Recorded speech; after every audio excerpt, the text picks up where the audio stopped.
Olá, turma. Meu nome é Elvis Rogério Rangel. Eu sou nutricionista e serei professor da disciplina Nutrição e Dietética de vocês. Inicialmente, irei falar da relação com o serviço de enfermagem. Qual a importância nessa disciplina Nutrição e Dietética para o técnico em enfermagem? Então, primeiro é reconhecer o estado nutricional adequado. Então, esse estado nutricional adequado, ele vai depender do peso do paciente. Então, o paciente pode estar abaixo do peso, ele pode estar com peso adequado e pode estar acima do peso, sendo classificado com sobrepeso ou obesidade. Então, vamos aprender quais são os índices, quais são as ferramentas para chegarmos a esse diagnóstico. Compreender como os nutrientes são utilizados pelo corpo humano. Então, cada nutriente ele tem uma função específica. Os nutrientes são divididos em macro e em micronutrientes. Então, os micronutrientes, por exemplo, são as vitaminas e minerais. Cada vitamina, cada mineral, ele tem uma função específica no corpo. Sua deficiência pode ocasionar alterações no nosso corpo ou até doenças. Então, entendermos quem são esses nutrientes, suas funções, é de suma importância. Identificar tipos de dieta relacionadas às clínicas, assim como suas vias de administração e patologias. Então, de acordo com a patologia do paciente, ele vai necessitar de uma dieta específica, de uma dieta modificada. Então, vamos entender, conhecer os principais tipos de dieta, principalmente as mais aplicadas no ambiente hospitalar e suas vias de administração. Então, a dieta ela pode ser administrada via oral, via parenteral ou via enteral. E vamos entender cada via dessa, suas complicações e sua aplicação. Aplicar cuidados de enfermagem na administração de nutrição enteral e parenteral. Então, em relação às vias de administração, nós temos a via enteral. Então, a via enteral ela utiliza uma sonda. E essa sonda ela passa pela região nasal e chega até o estômago ou até o intestino. E a via parenteral, os nutrientes eles são administrados direto na veia do paciente. Então, essas duas vias elas precisam que tenha aplicação de cuidados de enfermagem para que não aconteça complicações nessas vias de administração. Agora eu vou trabalhar com alguns conceitos importantes. O primeiro é nutrição. Então, a nutrição é o estudo dos alimentos e dos mecanismos através dos quais são utilizados pelo organismo. Então, é o conjunto de processos que o organismo utiliza para a absorção e utilização dos nutrientes. Os alimentos é toda substância natural que pode ser de origem animal, vegetal ou mineral, ou industrializada que se destina ao consumo humano, incluindo as bebidas. Os nutrientes são substâncias químicas necessárias para o bom funcionamento do organismo, com funções biológicas específicas. Existem mais de 50 nutrientes identificados. E aí esses nutrientes eles são divididos em dois grupos, os macronutrientes e os micronutrientes. Então, os macronutrientes são os carboidratos, as proteínas e os lipídios, Primeiro grupo que a gente vai estudar de nutrientes, cuja função é fornecer energia e fazer parte de componentes estruturais. E nós temos também os micronutrientes, que são as vitaminas e os minerais. Os micronutrientes eles são necessários em quantidades menores, em miligramas ou microgramas, e são componentes estruturais e metabólicos.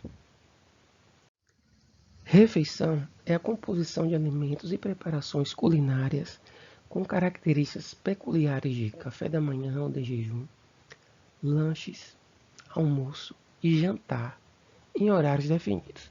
Quando eu falo dieta, é a quantidade total de alimentos consumidos. Então, cada pessoa ela tem várias refeições durante o dia, café da manhã, lanche da manhã, almoço. Então, quando juntamos todas essas refeições consumidas no dia, nós temos a dieta dessa pessoa. Essa dieta ela pode ser modificada. Então, há dietas modificadas como hipocalórica. A hipocalórica é uma dieta pobre em calorias, geralmente utilizada para pessoas que querem perder peso. Nós temos dietas hipercalórica, com excesso de calorias, geralmente indicada para pessoas que estão abaixo do peso ou desnutridas que precisam ganhar peso. Hipoproteica, né, baixa em proteína. Se eu falar hiperproteica, ela é rica em proteína. Então, pelo prefixo, você vai saber se essa dieta ela vai estar abaixo da recomendação ou acima da recomendação normal. Então, se eu falo hipo, é pouca, baixa em calorias. Hiper é muito, com excesso de calorias.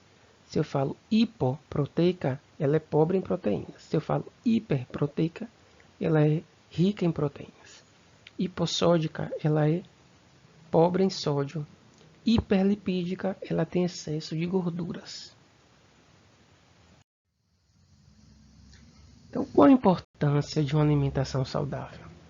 A alimentação é uma preocupação constante na rotina das pessoas, seja para obter um estilo de vida saudável, seja para perder peso, melhorar a saúde ou simplesmente satisfazer uma necessidade fisiológica. Comer é sempre bom. Contudo, uma nutrição adequada se preocupa com algumas questões importantes. O que comer? Quando comer? E quanto comer? E como consumir os alimentos? Então essas são as dúvidas, né, mais comuns das pessoas, né, quando pensamos em uma alimentação saudável. Para termos uma alimentação saudável, é importante seguirmos algumas leis. Então essas leis são chamadas as leis da alimentação. A primeira lei é a lei da quantidade. Quantidade corresponde ao total de calorias e de nutrientes consumido. A quantidade de alimentos deve suprir as necessidades do indivíduo. Dessa forma, deve-se atentar para os excessos e restrições, pois ambas as situações são prejudiciais ao organismo. Então, cada indivíduo ele tem a necessidade de calorias. Se o indivíduo consumir calorias a mais do que o corpo dele precisa, ele vai, né, começar a ganhar peso e pode entrar, né, em sobrepeso ou obesidade. Se ele consumir calorias a menos do que ele precisa, ele pode perder peso, né, e chegar até um grau de desnutrição. Então, a lei da quantidade, né, ela envolve o consumo adequado da quantidade adequada de calorias e nutrientes para manter o organismo em funcionamento e com saúde. A lei da qualidade refere-se aos nutrientes necessários ao indivíduo. Uma alimentação completa inclui todos os nutrientes para a formação e manutenção do organismo. As refeições devem ser variadas, contemplando todos os grupos de nutrientes para bom funcionamento do corpo. Ou seja, quando eu falo da lei da qualidade, o foco dela é alimentação variada. Então, precisamos consumir diferentes grupos de alimentos para que possamos absorver todos os nutrientes que o corpo precisa, certo? Então, isso chama qualidade. A quantidade é o total de calorias e nutrientes. Para eu chegar nessa quantidade de calorias e nutrientes, eu tenho que variar a dieta. Então, isso já vai envolver a qualidade. Nós temos a lei da harmonia. A harmonia é a distribuição e proporcionalidade entre os nutrientes, resultando no equilíbrio. Para que o nosso organismo consiga aproveitar os nutrientes, estes devem se encontrar em proporções adequadas nas refeições, uma vez que as substâncias não agem sozinhas, em si em conjunto. Então, a lei da harmonia, gente, ela vai estar relacionada à interação que existe entre os nutrientes. Então, eles não são absorvidos sozinhos, de forma individual. Nós consumimos vários nutrientes ao mesmo tempo. Eles são absorvidos em conjunto. Então, temos que levar em consideração, né, essa interação que existe entre os diferentes nutrientes. Vou dar um exemplo. O ferro é um nutriente importante para pessoas que apresentam anemia. Então, a anemia ela pode estar relacionada a uma baixa ingestão de ferro. existem nutrientes que aumentam a absorção de ferro e existem nutrientes que diminuem a absorção do ferro. Por exemplo, a vitamina C ela aumenta a absorção do ferro. O cálcio ele já diminui. Então, em uma refeição, né, que apresenta alimentos ricos em ferro, é interessante a gente consumir a vitamina C. Ela vai ajudar, né, na absorção do ferro. Por isso, né, a vitamina C ela também é importante no combate à anemia.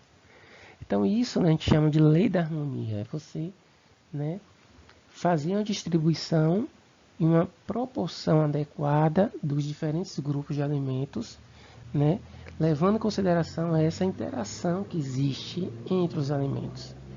Nós temos também a lei da adequação. A alimentação deve se adequar às necessidades do organismo de cada indivíduo, às especificidades de quem está consumindo. Então, nós temos diferentes ciclos de vida, a infância, a adolescência, o adulto e o idoso, o estado fisiológico. Então, a mulher ela pode estar gestante, né? Ela pode estar amamentando. O estado de saúde, então o indivíduo ele pode apresentar, né, doenças específicas, os hábitos alimentares, deficiência de nutrientes. Então, o indivíduo ele pode apresentar uma deficiência de um nutriente e ele precisa consumir esse nutriente em uma quantidade maior para suprir essa deficiência. As condições socioeconômicas e culturais, como o acesso aos alimentos, são fatores que devem ser considerados, pois resultam em diferentes necessidades nutricionais. Então, a lei da adequação ela vai envolver as diferentes necessidades do indivíduo de acordo com suas especificidades. Então, se o indivíduo ele é uma criança ou um idoso, ele vai apresentar necessidades diferentes de acordo com a idade dele. Então, a criança está em fase de crescimento, ela vai precisar de nutrientes que supram a sua necessidade naquele momento. O idoso já vai ter uma necessidade diferente. Então, isso a gente chama de lei da adequação. Se o indivíduo apresenta uma doença, ele vai ter uma dieta específica, uma necessidade diferente, se ele tem uma deficiência de um nutriente. Então, a dieta ela tem que ser adequada ao indivíduo, né, à sua especificidade, ao seu ciclo de vida, ao seu estado fisiológico. Então, tudo isso tem que ser levado em consideração. Essa aqui, gente, é a pirâmide alimentar. Então, a pirâmide alimentar, na verdade, ela vai... Todas essas leis que eu acabei de falar, elas vão estar contempladas aqui na pirâmide alimentar. Elas são divididas em vários grupos, né? E a pirâmide, ela dá uma ideia de quais grupos você tem que consumir em menor quantidade, que está no topo da pirâmide, e quais grupos você tem que consumir em maior quantidade, que está na base da pirâmide. Então, nós temos aqui o grupo, né, na base, que tem que fazer a maior parte da nossa alimentação, que são os cereais integrais, arroz, pão, massas. Então, eles estão aqui, ó, na base da pirâmide. Depois nós temos o grupo das frutas, dos vegetais. Então, as frutas de 3 a 5 vezes ao dia, que nós devemos consumir. As verduras e legumes de 3 a 5 vezes ao dia também. Então, aqui vai incluir, né, os vegetais. Aqui nós temos alimentos ricos em proteínas, que são as aves, o peixe, frutos do mar, carnes magras e ovos, né? Então temos que consumir 1 ou 2 vezes ao dia. Nós temos aqui o grupo das leguminosas e oleaginosas, que deve ser consumido 1 ou 2 vezes ao dia. O grupo do leite e derivados, né, que é um grupo que apresenta a maior quantidade de cálcio na nossa dieta, por isso deve ser consumido 3 vezes ao dia. E aqui no topo da pirâmide, os alimentos que devem ser consumidos em menor quantidade, né, que é o grupo, né, da manteiga, carnes vermelhas gordas, então consumo esporádico, e o grupo dos açúcares, doces, sal, cereais refinados e refrigerantes, né, devem ser consumidos também esporadicamente. Então a pirâmide aqui, ela dá uma ideia, né, de quantidade em relação a cada grupo, né, que a gente viu aí nas leis. Quantidade de cada grupo que a gente deve consumir, né? A harmonia. Então, a gente tem que consumir todos os grupos para obtermos todos os nutrientes que o nosso corpo precisa, certo?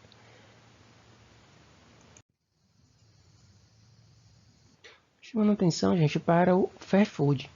Então, esses alimentos, como refrigerantes, pizza, frituras, nós temos que ter cuidado, né, na nossa alimentação, que deve ser consumidos esporadicamente. Então, você não precisa tirar 100% disso aqui de sua vida. Você deve diminuir a frequência com que você consome esses alimentos. Então, no fim de semana, você pode comer uma pizza, mas você não pode todos os dias estar colocando a pizza, né, no seu cardápio, todos os dias. Então, você vai consumir isso aqui esporadicamente.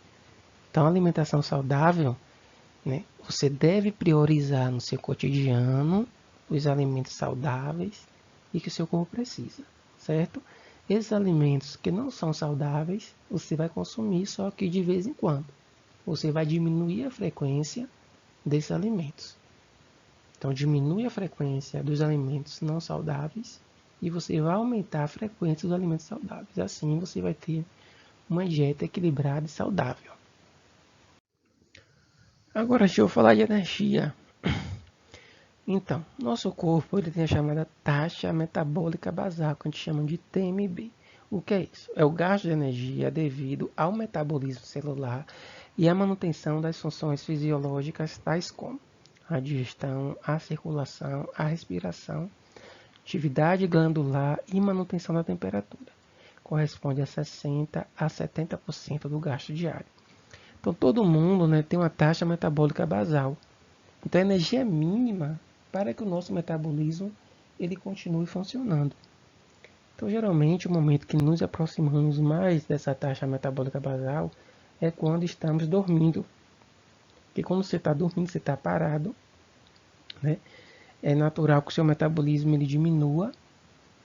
E ali, naquele momento, né, que você vai gastar menos energia. Que você vai estar, né, só mantendo o seu funcionamento dos seus órgãos e do seu metabolismo, certo? Então, essa energia básica necessária para manter, né, o organismo vivo, que a gente chama de taxa metabólica basal, certo?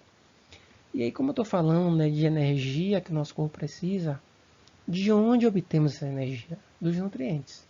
Então, são os macronutrientes que vai fornecer essa energia que o nosso corpo precisa. Então, nós temos, né, os macronutrientes, os carboidratos, as proteínas e os lipídios. O carboidrato ele fornece 4 calorias, a proteína também, observe que é igual. E a gordura, né, que chamamos de lipídios, fornece 9 calorias, ou seja, o dobro. E aqui eu coloquei também destacado o álcool, que fornece 7 calorias. Então, o álcool também é calórico, observe. O álcool é mais calórico do que o carboidrato e a proteína, e um pouco menos calórico do que a gordura, né? Então, através desses alimentos, que a gente vai obter a caloria que o nosso corpo precisa. Se você consumir calorias em excesso, né, você vai ganhar peso. Se você consumir calorias na quantidade menor do que o seu corpo precisa, você vai perder peso. Então, aqui que a gente chama de balanço energético. Então, nós temos aqui a entrada de calorias, que vai ser através das proteínas, gorduras e carboidrato, né, que vai estar presente na nossa dieta. Quem consome bebida alcoólica, então o álcool vai entrar aqui também, né, contribuindo para as calorias. E tem a saída. Então, o metabolismo de repouso, né, a TMB, que eu acabei de comentar, né, que é a energia necessária para que o nosso metabolismo ele funcione adequadamente.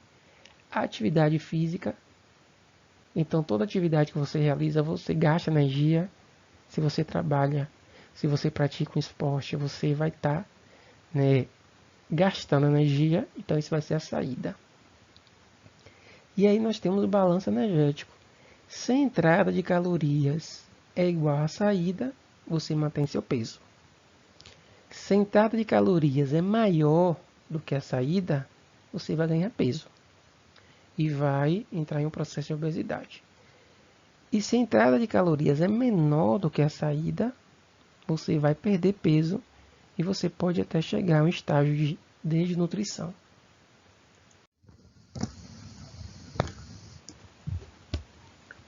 Quantas calorias você deve consumir diariamente? Então, o metabolismo de cada pessoa influencia diretamente a sua tendência a engordar e emagrecer. Mas a quantidade de calorias consumidas diariamente também contribui para essa alteração de peso. Então, gente, em média, um homem adulto ele precisa consumir 2.000 calorias por dia, enquanto a mulher, em média, ela precisa de 1.500. Isso se deve principalmente à sua diferença de massa magra ou músculo. Como o homem ele tem mais músculo, geralmente o gasto calórico dele é maior. Também geralmente ele tem mais peso. Porém, esse valor pode variar de acordo com a idade. Então, geralmente pessoas mais idosas gastam menos energia. Então, o gasto calórico vai diminuindo com o aumento da idade. O peso, quanto maior o peso da pessoa, maior o gasto calórico.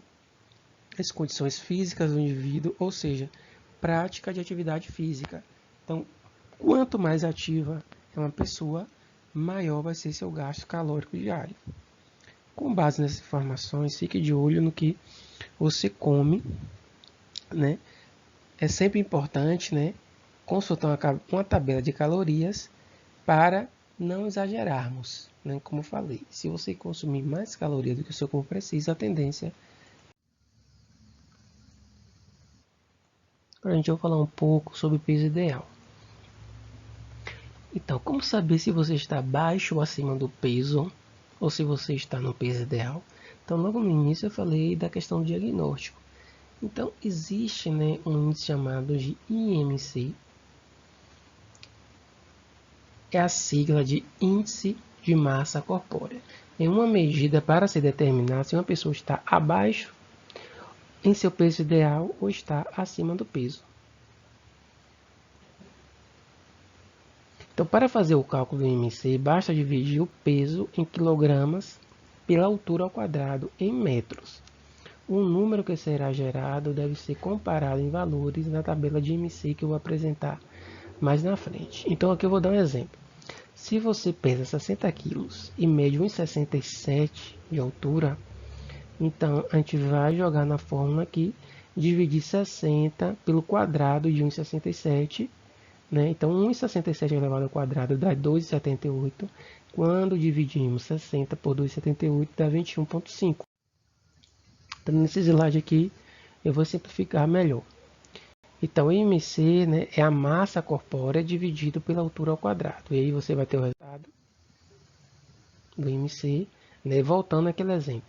Então, uma pessoa de 60 kg com 1,67. Então, você vai pegar 60, dividir pela altura ao quadrado, né, e aí você vai obter 21,5.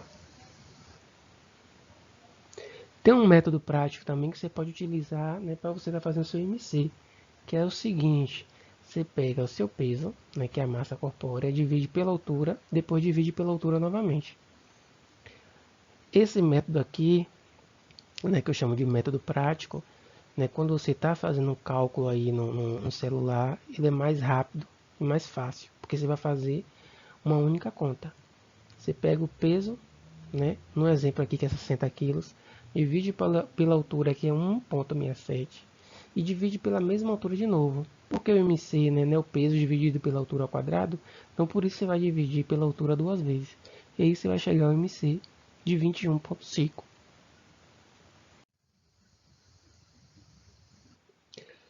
E aí, esse MC de 21,5 está adequado ou não? Então uma pessoa, né, que apresenta esse peso e altura está com peso adequado, aí você vai seguir essa tabela, que é a tabela de MC. Então, geralmente, pessoas que tem o MC abaixo de 18,5, ela está abaixo do peso. De 18,5 a 24,9, ela está com peso adequado, certo? Entre 25 e 29,9, a gente chama de sobrepeso. Se IMC estiver entre 30 e 34,9, a gente chama de obesidade grau 1. De 35 e 39,9 chamamos de obesidade grau 2. E acima de 40, né, que chamamos de obesidade grau 3. Então, essa aqui é a tabela de referência. Depois que você faz aquele cálculo do IMC, você vê nessa tabela aqui, você olha, você vai saber se seu peso está adequado ou não. Então, a atividade que eu quero que vocês façam é calcular o IMC de vocês. Vocês vão calcular, vão olhar nessa tabela, e aí no dia da aula, né, que eu vou tirar as dúvidas, vocês vão me relatar quanto deu o IMC de vocês e se vocês estão com o peso adequado, ou estão com sobrepeso ou obesidade, certo? Então essa aí fica uma atividade para vocês fazerem em casa e trazer no dia da aula pronta.